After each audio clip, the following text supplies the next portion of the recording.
want to say something. I know this is not going to go down well among those who have knee-jerk reactions. And I know this is not going to go down well among people who have this notion that fairness is the overriding objective of any society. And I've made the point throughout my career, the undeniable truths of life, many monologues in this program. Life is not fair by definition. Life isn't fair. No matter how, it just isn't. And there's no way that you can change certain aspects that make life unfair to make them fair.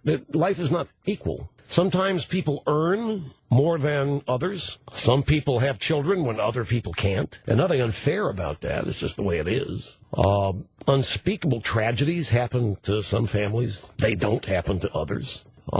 Some people live a long time. Some people don't. There's no explaining any of this. Nobody's in charge of this. There's no government that can change this. Although we have plenty of busybodies trying to on this living longer business. Well, yeah, some people are living longer because they don't smoke, drink, eat trans fats, or that's working down that ridiculous road. But the vast majority of things that occur in the process of living life are unequal and unfair. You have people who are career criminals who are wealthy. They never get caught. They're pursued, never get caught. They enjoy the fruits of their ill-gotten gain.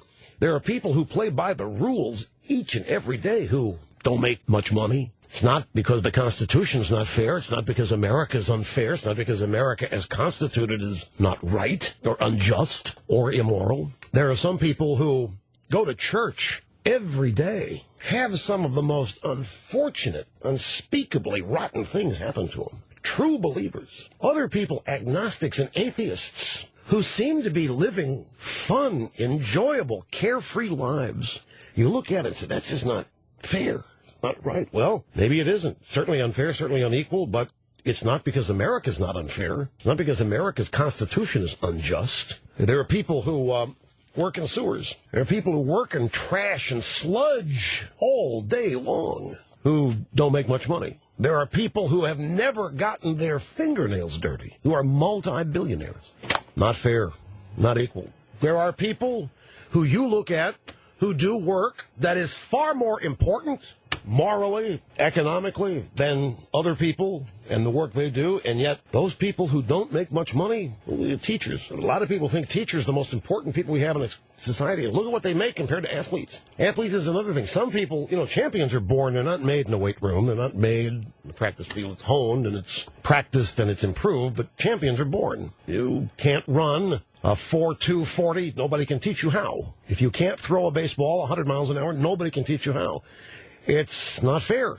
Some people can and some can't. It's not because the Constitution of the country is unfair.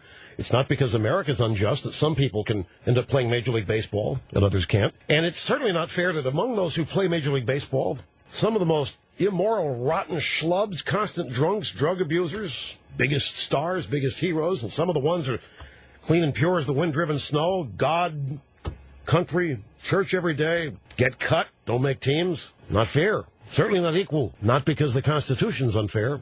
It's not because America as constituted is unfair. There are some people in the world who are born in some of the most god-awful places and circumstances, and throughout their lives never escape those god-awful places and circumstances.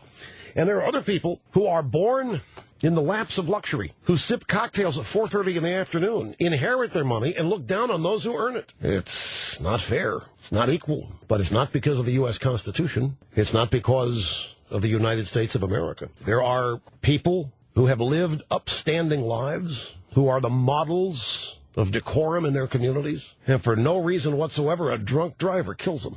Gosh, that's not fair. And it certainly isn't equal, but it's not because of the U.S. Constitution. It's not because of the United States of America. I mean, you can conjure up all these examples. They're never ending. It's a limitless list of examples that we can all cite. You want to stick in the country. Some people in this country are born to wealthy families. Some people end up marrying wealthy people. Other people end up marrying people who lose their jobs, lose their careers, end up on Skid Row. Not fair. Certainly not unequal, or not equal, but it's not the fault of the U.S. Constitution. There are some people who are able to watch football, basketball, baseball games from air-conditioned skyboxes, what have you. Others have to sit out in the stands freezing or getting wet or what have you, pay through the nose for it to boot.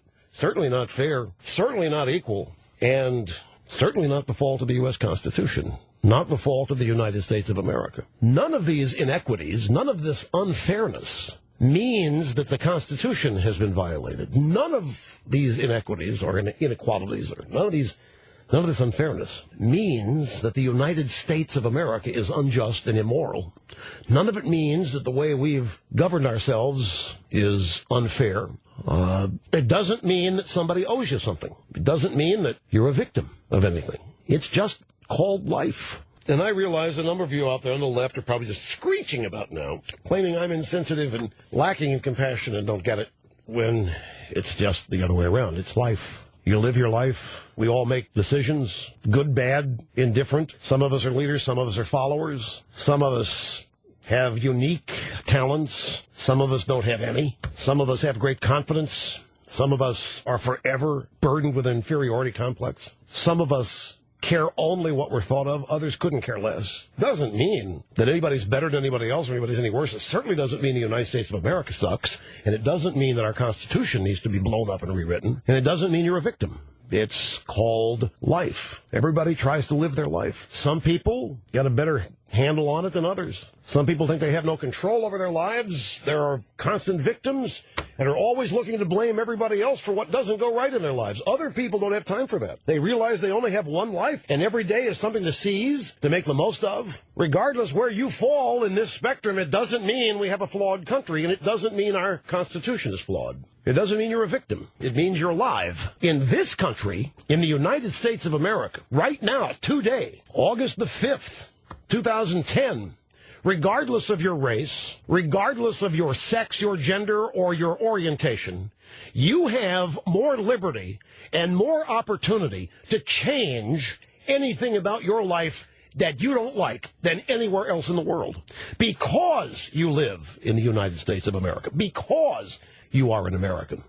It is time to stop thinking of yourself as a victim of America, of unfairness, of inequality, and realize the good fortune you have had to be born in this country. Because regardless of where you grew up, regardless of where you live, regardless of where you're born, regardless of whether you're gay, straight, or like goats, you have more liberty and more whether you haven't married a rich woman who inherited her money from a guy who inherited his money who died in a helicopter. It doesn't matter. Wherever you are and whoever you are and whatever you are, you have more opportunity to change what you don't like about yourself than anybody else in the rest of the world, because you live in the United States of America. Your lot in life is not because you live in America. You are not a victim if you're an American. You are among a precious few worldwide, and the people who are not Americans wish to hell they were and will do anything to become Americans. And yet we have a seemingly growing portion of our population who look at being an American as some kind of a limitation, a shackle. You're not a victim. Life isn't fair. Life isn't equal. Nobody can make it fair, and nobody can make it equal. And all these things that make you unhappy are not because of the U.S. Constitution. It does not have to be destroyed. It does not have to be blown up. In fact, I would venture to say that most of the unhappiness in the country today is being borne by people who love this country and who are watching it right before their very eyes be destroyed and wish to save it. And they're being told they're the reasons that life is unfair and unequal, because they are supposedly the majority.